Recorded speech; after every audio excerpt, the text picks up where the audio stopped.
Hey guys, it's Pastor Harrison. Welcome back to our Crossfire Youth weekly video lesson. I hope last week, just like every other week, that you were able to take what we were talking about and discussing and apply it to your life. And I really hope, among everything else, that it just gave you a new perspective on life and a new way to apply the Bible and God's truths to our everyday life. So tonight's lesson is an interesting one. We're going to be discussing the concepts of salt and light. Salt and light. This is a very timely message. Not only is it appropriate for this very moment and what we're going through right now, but when I say it's a timely message, it's a message that can apply today, a week from now, a month from now, a year, 2, 3, 4 years from now. When you're in college, this could still be applying. And even when you're out of college, it could still apply because it is a lesson and it is a biblical truth that just applies and applies and applies and applies until Jesus comes back. So when we accept Jesus into our hearts, we experience freedom like nothing before. It's an overwhelming feeling because there are so many things that are changing when we accept Christ into our heart.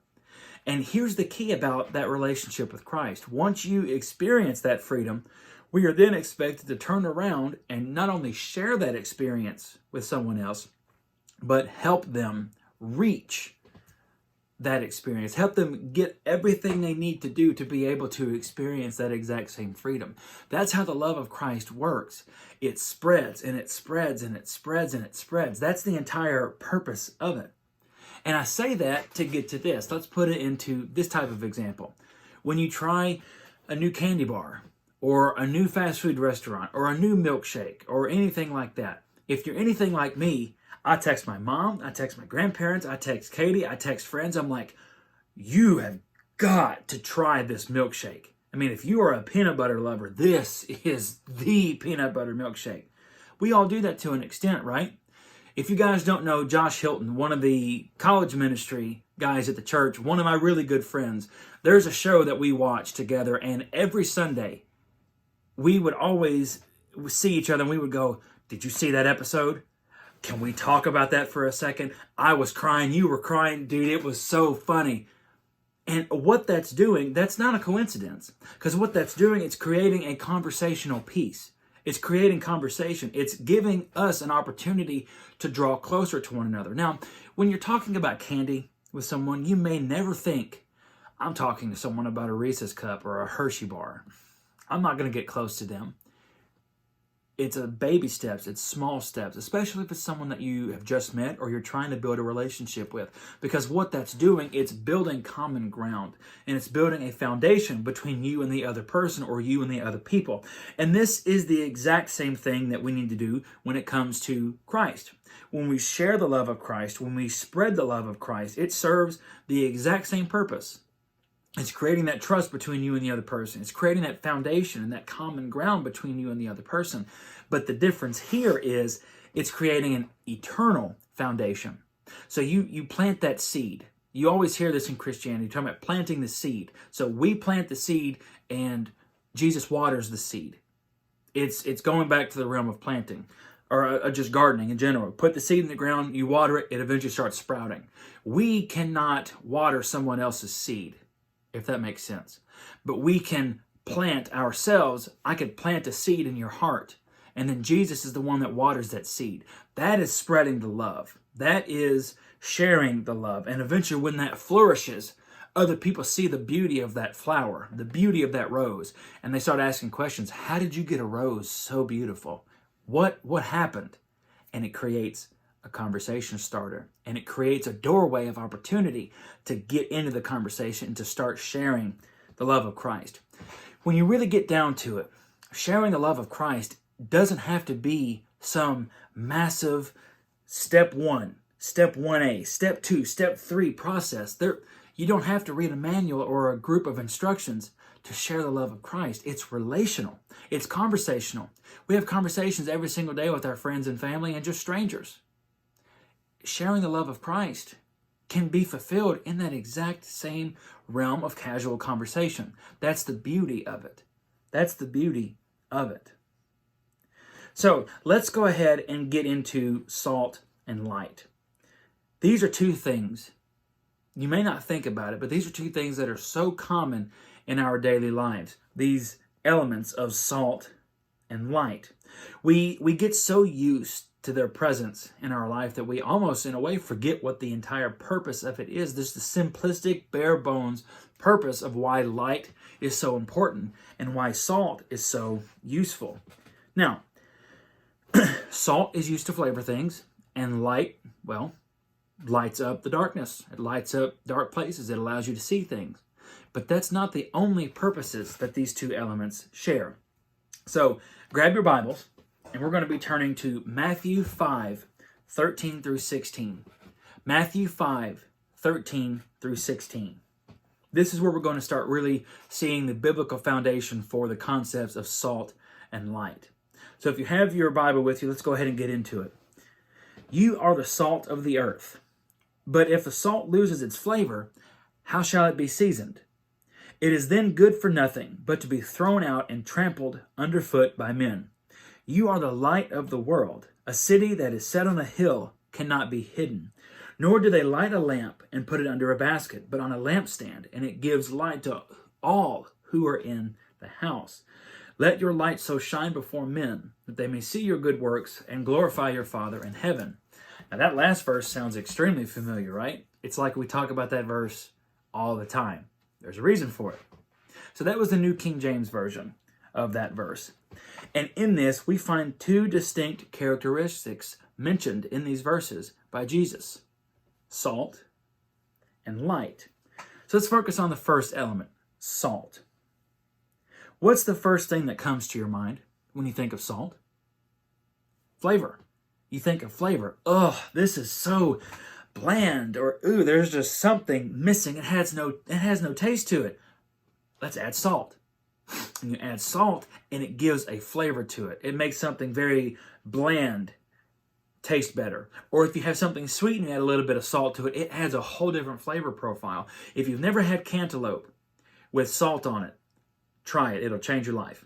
It adds a whole new realm of flavor, just like with watermelon and salt. The point I'm getting at is you throw salt on something, it flavors it, it makes it a little bit different. It changes the entire realm of it. But now, salt serves more purposes than just to flavor something, but flavor is a big part of the importance of salt. So in Jesus' time, salt was considered a precious commodity, meaning that it was raw. It was just something raw that you could buy, or that it was something that was of value, like how we value time. So you hear time is a precious commodity. Back then in Jesus' time, salt was a precious commodity. Fun fact, actually, Roman soldiers sometimes were actually paid in salt, inspiring the phrase that we hear now, worth his salt. If someone is worth their salt. That's where that came from, was when Roman soldiers got paid in salt because it was such a precious commodity. It had so much value to it. That was even used in compensation. Now, salt is precious. That's one of the first things I want you to know. Salt is precious. When Jesus tells us that we are the salt of the earth, he is implying that we are precious. That we are something that shouldn't be casually wasted or just used in such excess that it becomes wasted.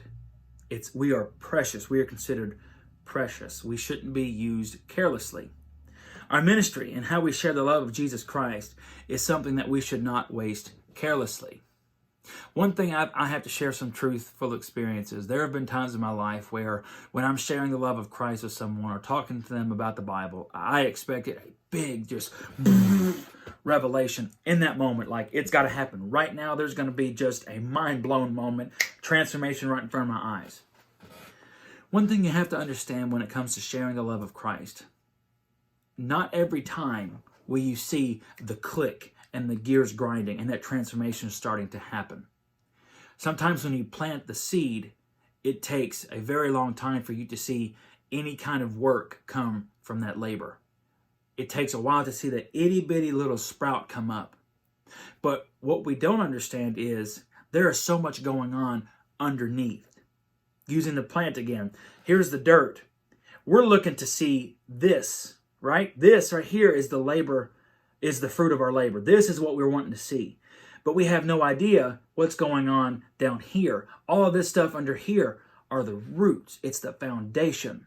So while we only may see this, and we're eventually looking for this, we have no idea what's going on underneath. And that's the entire point of why we are precious, why we shouldn't waste opportunities carelessly. Now, next under salt is the flavor. Like we've already discussed, it adds flavor to something that is bland or something that just lacks flavor in general. One of the definitions of flavor is an indication of the essential character of something. I want to read that one more time. So flavor is an indication of the essential character of something. So Jesus calls us the salt of the earth because we as Christians are to be flavorful people. Read a different way, what that means is we are to be people who have an indication of essential characteristics. So having an indication is then someone should be able to talk to you just for a few seconds or for a few minutes and tell that something is different about you. Something's not normal. Or if they talk to you before you received Christ and then they talk to you X amount of time later after you've received Christ and there is a clear difference. There is just a complete 180 difference. There are now indications of essential characteristics within you that may not have been present prior to. And that's part of being flavorful. So in our words, how we treat people, how we act, if we're talking negatively about people behind their back, if we're contributing to drama or to rumors about someone, anything like that, and how we carry ourselves, all of that is considered part of our character. Whether good or bad, if that's something that you do on the regular, that becomes part of your characteristics. But as Christians and as followers of Christ, we are to treat people better than we treat ourselves. We are to love our neighbor as we love ourselves. We're supposed to treat people in ways that we want to be treated and just share the love of Christ. Be a positive influence, be a loving influence, be a welcoming, open arms kind of people. That is flavorful. Because if I tell you that I love you, but my arms are like this all the time when you need me, the characteristic I'm giving you is I'm all words and I'm all talk and no action. But if I say I love you, come to me with whatever you need, my arms are open wide as I'm saying this, that's an essential characteristic that I'm telling you I love you and I care for you. And I mean it. I'm here for you when you need me. Can you see the difference in the essential characteristics, the indication of the characteristics that are there? So we're supposed to have characteristics that are pointed out by our actions. The Bible actually says that if salt loses its flavor, then it is only good for being stepped on. So essentially salt that goes on top of snow and ice. It's just to be trampled on. It can't be used for anything else. It is useless. So if we as Christians lose our flavor, we're not useless. That's not what it's saying. But what it's saying is we become ineffective. We can't minister the way that we are supposed to. We're not using the tools that God gave us in the way that they were designed to be used. We're becoming ineffective. And it's just counterproductive if we lose our flavor. That's why it's important to always maintain a high flavor and remember that we are considered precious by Jesus and that our efforts and our ministry should not be just carelessly done or just thrown around in a wasteful way. Lastly was salt. Salt also preserves. So you see this used a lot when someone wants to preserve meat. So when it's used appropriately, when you salt meat and you are trying to preserve it, the salt, like I said, when used appropriately, it can actually ward off any bacteria or any kind of fungi that would try to spoil the meat. So what the salt does, it acts as a barrier so that all of these nasty bacteria that try to spoil the meat, it can't ruin the meat. It can't get in there and destroy the quality or the taste of the meat. So it's preserving, but in a way it's also protecting and it's shielding from nasty things and corrosive, spoiling things. Translate this to our lives again. Here's that saying: we are the salt of the earth, because Jesus expects us to live a life that preserves our culture and preserves those in our spheres of influence. Preserves our culture. Let's look at also our spheres of influence, our friends, our family, people that listen to us, people that look to us for leadership, or they just look up to us. Maybe you're in high school and you have a middle schooler who just has attached to you, and they look up to you for everything.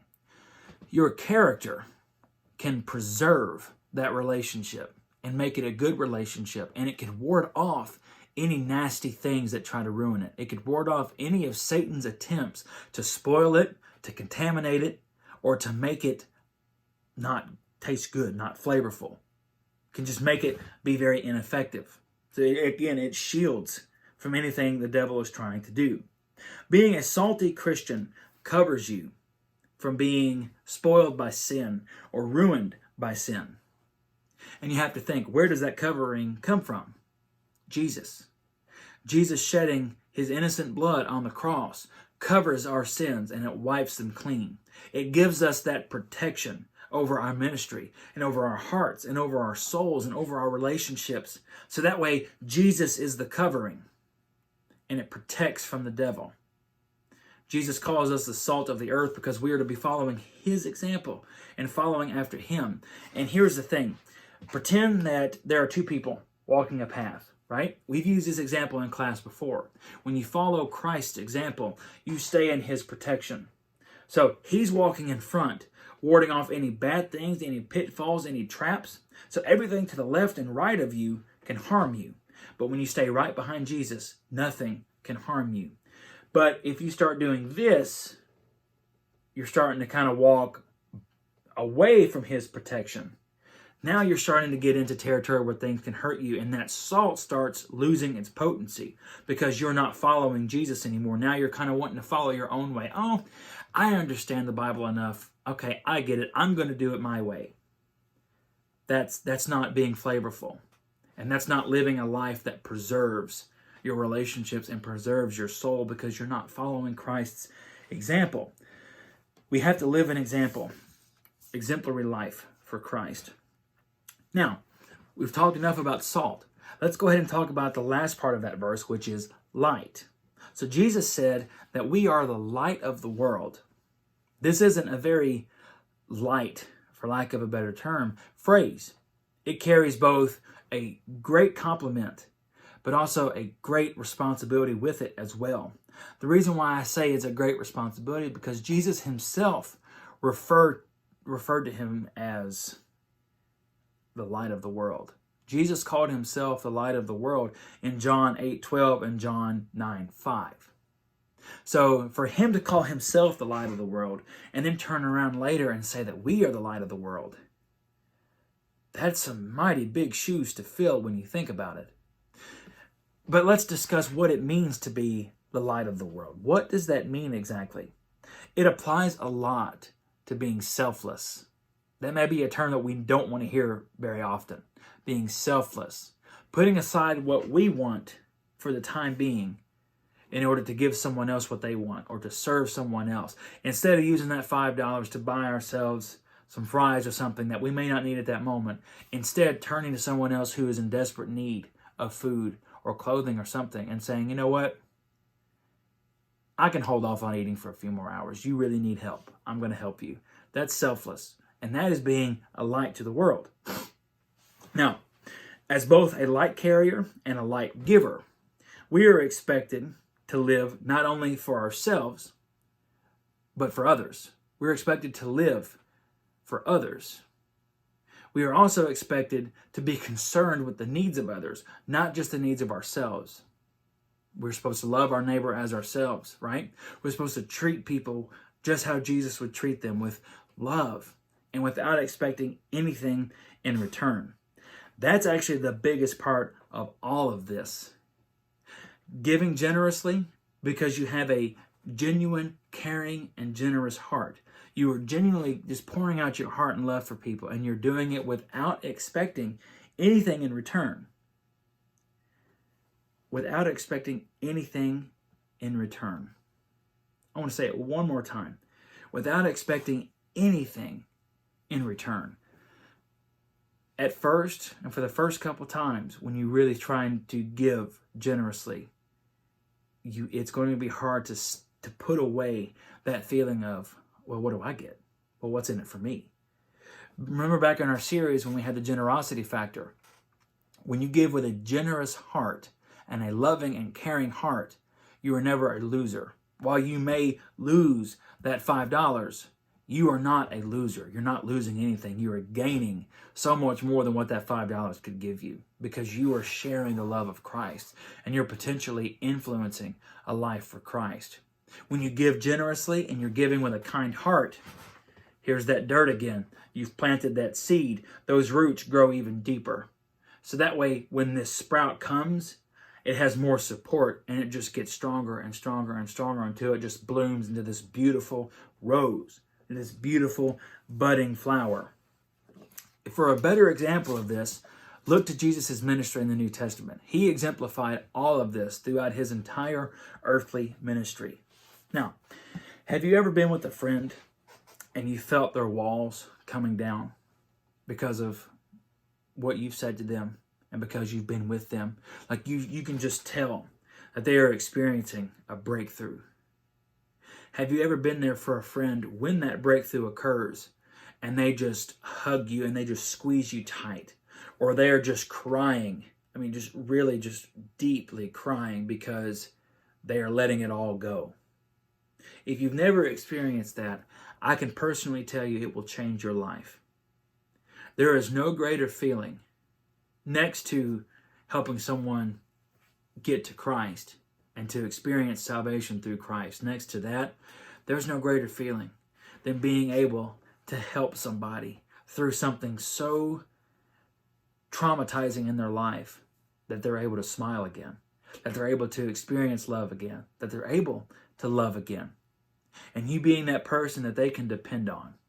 That's sharing the love of Christ. That's lighting up their world in a way that nothing else before that could. And how are you able to light up their world like that? It's because Jesus first lit up your world.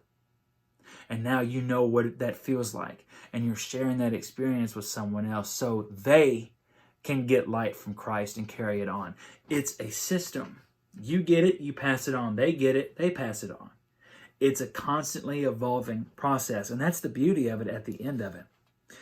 So that's an amazing feeling, what I was just describing. But imagine you already are feeling on cloud 9 because you just helped them break through whatever they were going through. And now that you've got that good common ground between the two of you, now you're able to tell them about Christ and why you were able to go through a traumatizing experience, and now you can smile and you can walk with your head held high, with a positive outlook, because it's what Jesus did for you. And now you could tell them about Jesus, and you could share the love of Jesus, and you could pour into their life like no one else can because they trust you. And then you see them starting to grow these characteristics. And by you being a flavorful Christian, where your salt is precious and where your salt is preserving, you could start to see them have those initial indications of essential characteristics, of those life-changing moments where they look at a depressing situation, but they say, but I serve a God who's bigger than this. I serve a God who conquered death. I can get through this. Those are essential characteristics because that just shows that your heart is trusting in God for everything, for every single thing that's going on. This is the purpose of Matthew 5:16. Let your light so shine before men that they may see your good works and glorify your Father in heaven. They see those essential characteristics in you. And it's more than just an indication. They know those essential characteristics are in you. They see that. And because they see that, you are shining God's light, and that gives him glory. And then they're drawn to you. Now, I've told you in the past that Matthew 5:16 is the verse for Crossfire Youth. Our logo, Crossfire Youth, was designed with intention. Crossfire, it's one word, but cross is really bolded. And the entire purpose of Crossfire Youth is to emphasize the power of the cross while igniting a fire for Jesus in the hearts of our students. Bearing that in mind, I want to read you the mission statement for Crossfire Youth. Crossfire Youth provides an opportunity to bring students to Jesus and membership in his family while developing them to represent maturity in their walk with Christ. We exist to equip students for their ministry endeavors within and outside of the church so they can magnify God's name in their life mission to shine God's light. Your character, the way you treat people, the way you act, the way you face a hard situation, instead of getting bent out of shape and saying words and saying these things that we shouldn't be saying, we take heart and we take confidence and peace going, God, you've done it before. You've moved mountains, and I know you'll do it again. That is part of the life mission, to shine God's light. Now, there's one last thought that I want to close on. The Bible mentions that if you put light under a basket, it's useless. It's completely pitch black in here right now. This is your life without Christ in it. You don't know how to navigate. You have no idea what's going on. You have no idea where to turn. And then Jesus enters your life. And now you can see where I'm standing and where I'm sitting. The darkness is illuminated. I can see, I can navigate. The thing about Jesus, he is a light that will never be extinguished. He can illuminate the darkest of darknesses. And he could constantly be a light in your life to show you the path. But the Bible says that if you put light under a basket, it serves no purpose. Now you can barely see my hand lit up here. That doesn't do anything. That serves no purpose. But when you uncover the light, it's put on a lampstand so everyone who is in the house may see. And that's the entire purpose of why I'm hitting on this point so much, to shine God's light. Because when you shine God's light, you're living a godly life that is a testimony for Christ. It is a convincing testimony for Christ. I was once in such a bad place, but now I have this light in me that will never go away, and it lights up my path and it guides me wherever I go. The point of this entire lesson is this: share the experience that you have with Christ. When he comes into your life and he renews you and refreshes you, share that with other people. As always, I hope you guys are doing well. I love you so much. I miss you guys like crazy. Katie and I can't wait to see you guys on Wednesday nights once everything gets back to normal. But I hope you take this week's lesson, and I hope you apply it to your heart. Hope you have a great rest of your week, and I will see you soon.